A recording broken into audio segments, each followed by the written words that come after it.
Welcome to Humanitas Libertas, the channel where we explore the pursuit of knowledge. Today, we're going to talk about logic, which is derived from the Greek word logos.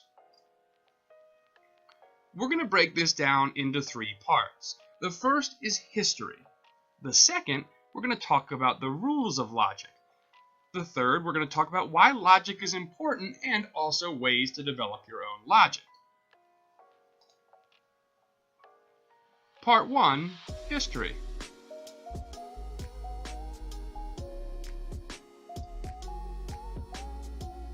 Okay, so the birth of logic is usually attributed to Aristotle, who lived from 384 to 322 BCE. He was a Greek philosopher who is widely regarded as the founder of formal logic. He developed his theory of logic in his 6-part book called the Organon, which contains his works on categories, propositions, syllogisms, fallacies, scientific method, and rhetoric. Aristotle's logic was based on his observation and analysis of natural language and argumentation. He devised a system of rules and strategies for deductive reasoning that was influential for more than 2,000 years, all the way up to today. Aristotle's theory of term logic or syllogism is a system of deductive reasoning that consists of 3 sentences, 2 premises, and a conclusion. The premise and the conclusion are categorical propositions that relate to 2 terms, subject and predicate, by using one of 4 types of quantifiers: universal affirmative, which is all; universal negative, which is none; particular affirmative, which is some; or particular negative, which is not all. The validity of a syllogism depends on its form or structure, not its content or meaning. Some examples are: all humans are mortal, Socrates is a human, therefore Socrates is immortal. You see, this is valid syllogism in the first figure with universal affirmative premises and universal affirmative conclusion. Then we have: no reptiles have fur. Some snakes are reptiles, therefore some snakes do not have fur. This is a valid syllogism in the second figure with universal negative premises and particular negative conclusion.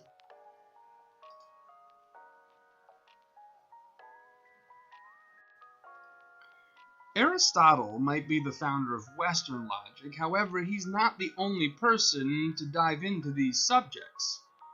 There are also Eastern sources that look at and define logic, sources from India and China, and here are some of those sources. We have Chanakya from 350 to 283 BCE, who described logic as an independent field of inquiry called Anvikshiki. We have the Vaisheshika school, which was in the 2nd century BCE, which developed a system of categories, inference, and automism. We have the Nyaya school, which is 6th century BCE through the 2nd century CE, which elaborated on the rules of inference, debate, and fallacies.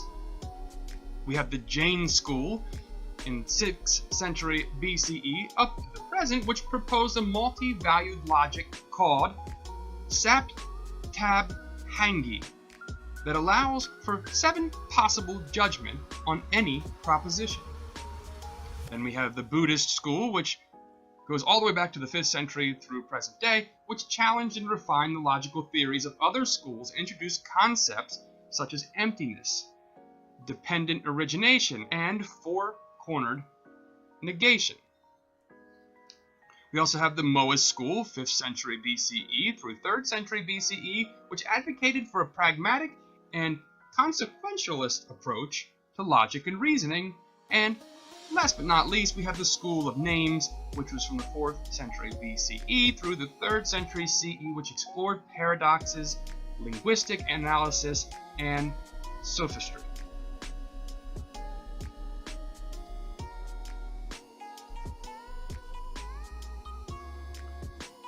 Okay, so what are the rules that Aristotle laid out? Well, first, we have the law of non-contradiction. It says a statement cannot be both true and false at the same time and in the same way. For example, it cannot be true that it is raining and that it is not raining at the same time and place. We also have the law of excluded middle. A statement is either true or false. There is no third option. For example, it's either true or false that there is life on Mars. There is no other possibility. Next, we have the principle of identity. A thing is what it is, and not something else. For example, a cat is a cat, and not a dog or a bird. Next, we have the principle of bivalence. Every statement has exactly one truth value, either true or false. For example, the sky is blue has one truth value, true, while the sky is green has another truth value, false.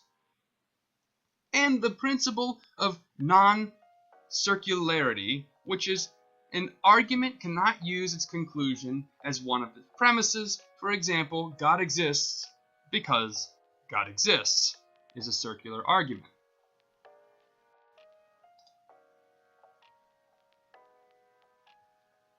Okay, but what is not logic? These are things that are called logical fallacies.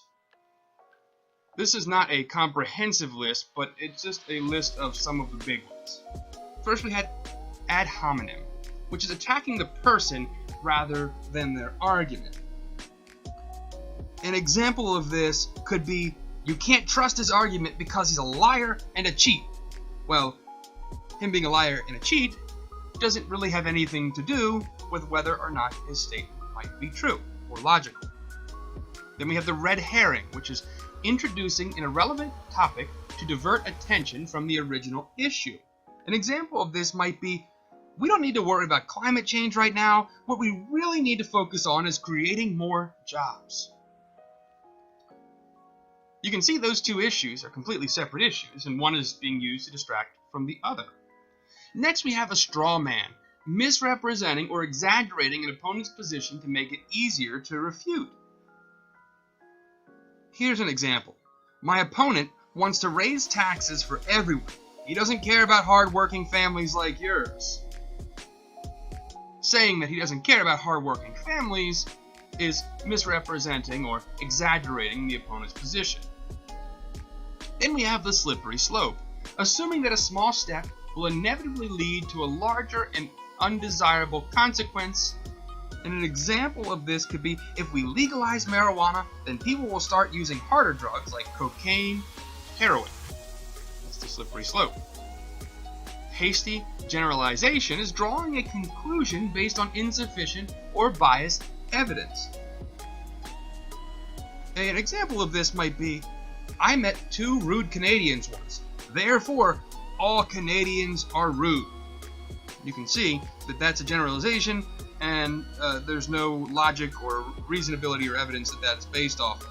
Next, we have the appeal to authority, which is relying on an expert or a source that is not credible or relevant.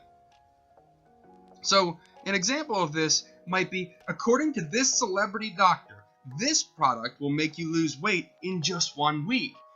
What that's saying is that because this person is an authority, then whatever that person claims must then be true, and we know that that's not always the case. And lastly, we have the false dilemma, which is presenting only 2 options when there are more possibilities.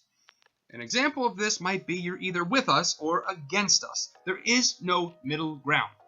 And as we know in most things, there are other options, and there is middle ground.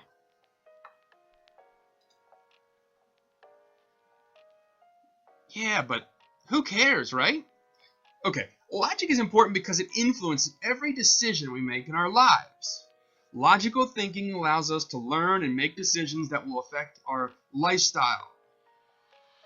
Logic also helps us with problem solving, reasoning, and communication. Logic is a vital part of our everyday life. Logic is also a branch of philosophy that studies what constitutes valid and good reasoning. Logic helps us to evaluate arguments and avoid fallacies, and logic also helps us to understand different forms of reasoning, such as deductive, inductive, and abductive. Again, those are concepts that we are going to explore in another video. Some ways that you can improve your logic skills. First, you can spend time on creative hobbies such as drawing, painting, writing, playing music, etc. These activities can stimulate your brain and help you develop problem-solving abilities. You can practice questioning everything you see, hear, or read. Ask yourself what evidence supports or contradicts a claim, what assumptions are being made, what alternatives are possible, etc. This can help you avoid fallacies and biases. You can socialize with others who have different perspectives and opinions. Listen to their arguments and try to understand their reasoning. This can help you expand your horizons and learn from others. Also, you can learn a new skill or a foreign language. This can challenge your mind and improve your memory and concentration. It can also expose you to new cultures and ways of thinking. Next, you can try to anticipate the outcome of your decisions before you make them.